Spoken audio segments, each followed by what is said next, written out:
Tuula tusome, tukyasoma Zinunula Omunaku, ekitabo ekyawandiikibwa Edward Namutete Kawere, era nga tutuuse ku ssuula egamba nti Olubaya lwa Ggoonya, ssuula ya 11 gye tugenda okusoma. Tulabe kiki ekiddako era biggweerawa. Olubaya lwa Ggoonya, ssuula ya 11. Amazooba gaali geetoolodde mangiko bukya tulaba omwami Piati Sololo, era nga n'ensi tugimanyidde, ate ne tutuukibwako ekyekanga ekirala. Ng'oyisizza ebyalo 3 mu bukiika obwa ddyo obwa Godadu, yaliyo ekikono ky'ennyanja gye twagendanga mu nnaku ezimu okuwuga.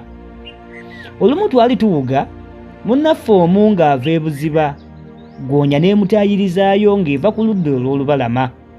Bwe yamukwata mu kifo ky'okumukasuka mu nnyanja, yamukasuka ku lukalu mu musenyu. Ekigambo ekyo kyannema okutegeera, kyeyava erema okumunyugunya mu nnyanja. Abamu ku be twali nabo baagamba nti kubanga bulijjo yafulumanga mu nnyanja ng'egenda okukwata abantu, ate ng'emaze okubakwata n'ebakasuka emabega waayo e Buziba, kale ku mulundi guno kubanga yali efulumye ku ludda lwa lukalu, kwe kukasuka munnaffe emabega waayo ng'omuze gwayo bwe gwali. Munnaffe newankubadde ng'ekigoggoonya kye yamutujja kyamumenya omukono naye yawona. Abalala bo bagamba nti yamusumattuka busumattusi ng'emuwuuba emukasuka e Buziba, omanye yali afudde.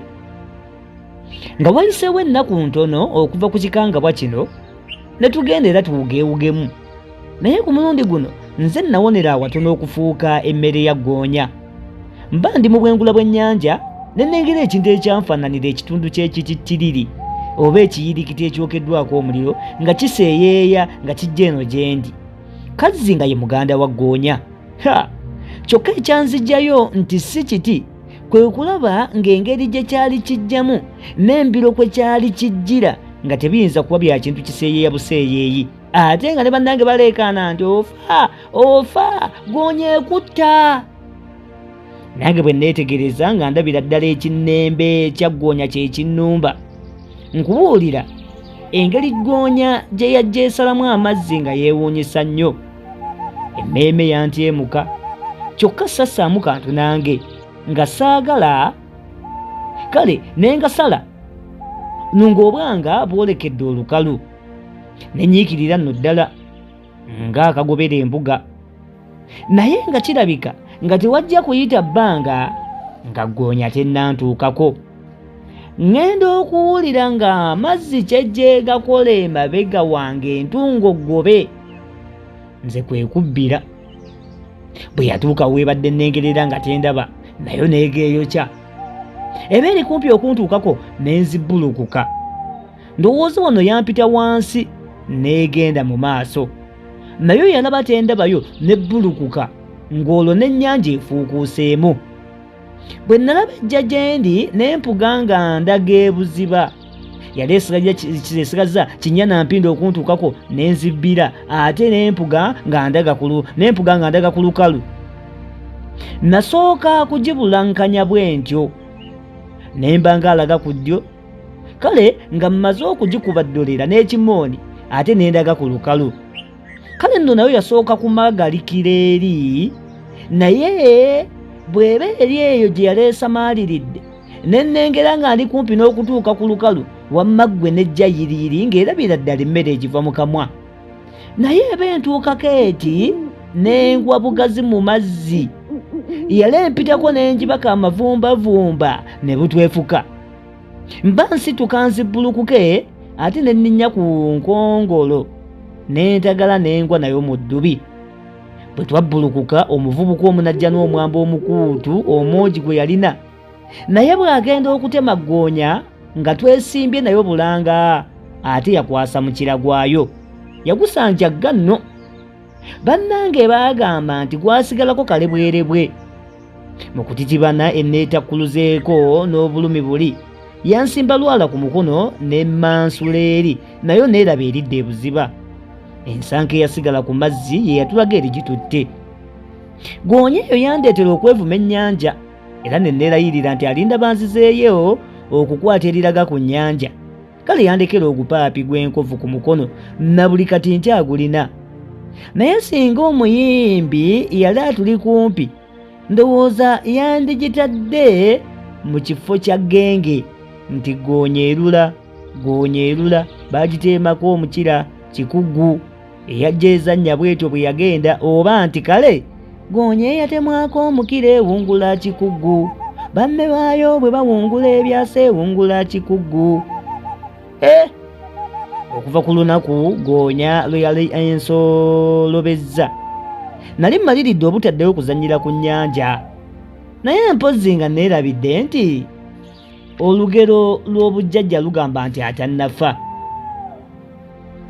Okumasamasa kw'ekikangabwa ky'okuwonera goonya awatono kwali kugenda kuggwerera era nga kuzimirira mu mmeeme yange olw'ebirowoozo ebijja enfaafa, ate ne tugenda n'emikolo ku nnyanja okwegulirayo ekyokuliira. Tuba tuli awo tulamuza ebyennyanja ng'abaana b'omwami bano mu bo nga mulimu gwe twali tumanyi. Tebaalwa nga batutegeeza nga bwe baali bagenda ku kikono ekimu ekyennyanja awaali wali emmamba ezifa zokka mbu baswaggire-saggirireyo ze banaaliira, era ne batupikiriza naffe tugende nabo. Bwe twawulira ettyanka ly'emmamba nga ziri eyo zidiibadiiba budiibi, ng'ate tetulina kinene kya nnyo kye twali tukola, ekinyegenyege ne kyetukwata, naffe ne tukkiriza okubeegattako. Olwo nze ne kyenneeyama nti ennyanja sirigiddira ne nkisuula mu guluka. Akatayi tekaasala na lujja nga ffenna eryato twali tuddemu dda, emyoko gisimbiddwa, kale n'atemya alwawo. Kye sikulimbamu bwe ngenda okukyusa nti amaaso emirundi ebiri nga tuli wakati mu bwengula bw'ennyanja. Ffenna awamu tuli 10, abaana b'embuga 6, abalunnyanja 2, naffe 2, ng'olwo ogattako n'akabwa. Abalunnyanja bataddemu oluyimba tulwogezza, enkasa ekaabye kitalo butalo. Kale omu yayimbanga nti amazzi g'ennyanja, nga ffe tuddamu nti mayengo, ye naddamu nti bwengasala bwenti, ate ffenna naye nga kwali ne twanukulira wamu nti negeeyiza, nti amazzi g'ennyanja mayengo, bwengasala bwenti negeeyiza. Kyokka nno ye ng'ebigambo abisontera era ng'abitontomera kumukumu, ebimu ng'abinyoleza era nga mu luyimba lwonna assaamu amagono n'ebisoko ebyaluwoomyanga okukamala. Yagambanga amazzi g'ennyanja, nga ffe tuddamu nti mayengo, bwengasala bwenti negeeyiza, amazzi g'ennyanja mayengo, bwengasala bwenti negeeyiza. Kale nga twetengeredde wakati mu nnyanja, abalunnyanja ne bayimiriza eryato. Omu ku bo n'atugamba nti kyonna kye mulaba mu nnyanja oba ki temukyogera. Ffenna ne tussa kimu ng'enkuyege nti weewaawo. Eryato lyaffe nga litandika buto okuseeyeeya, tuvuzeeko ekitundu ekinene ddala, ate ne tulengera obusozi 2 naye nga bwewuunyisa era nga bufaanana bulala, anti nga buli kintu ekiri ku kamu ate kyekiri ne ku kalala. Kale nno omu ku baana b'omwami ajja okusumattula ekigambo, yagamba nti so obusozi obwo nga bufaanana bulinga obulongo. Twali twesiriikiriza ng'abatawulidde, n'atuyita nti abange mmwe ŋŋamba nti obusozi buli bwe mulengera mu maaso obulinga obulongo kye mugamba mbu temubulaba. Omulunnyanja n'amubwatukira nti saagambye nti kye mulaba ku nnyanja temukyogera. Kyazira kukijja mu kamwa, empewo ey'omuggundu sinziggu n'etandika okukunta, n'amayengo ne geekuluumulula ne gatandika okubooyaanya eryato n'okulizinya oluguje. Ffe ne tutegeerera ddala ng'okuwona kunaaba kulabira awo, anti obwennyanja. Amazzi okutuyiikako nga galinga akakabandagala okwokya, era nga bw'otuula mu nnyanja ng'olaba mwonna mutemereza ng'obumunyenye mu bbanga. Amayengo ne geeyongera okusituka n'entiisa, n'omuyaga ne gweyongera okuwuuma n'okuyira, ate ebyo ne byegattamu eggulu okumyansa n'okubwatuka.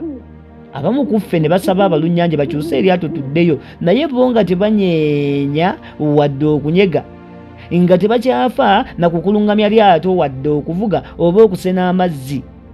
Omu ne yeesiba embwa ye mu kiwato mbw'afe nayo, era ne bakubagana emabega baffe nga tebalabagana ne munne.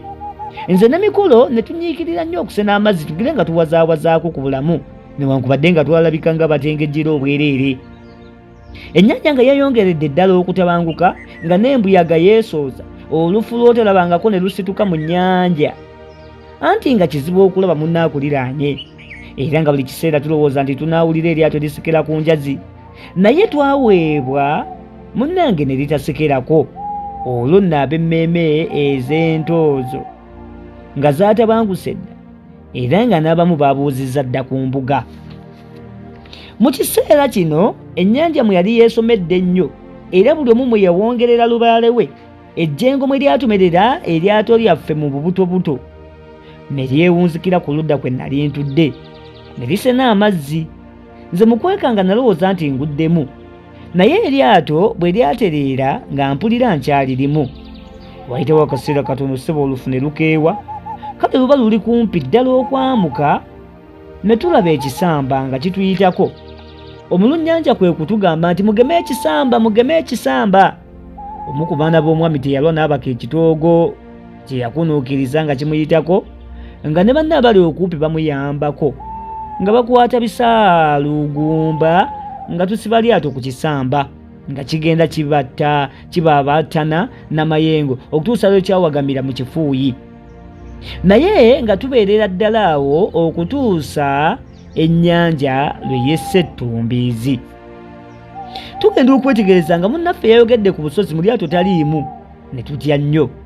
Oba yabulirawa?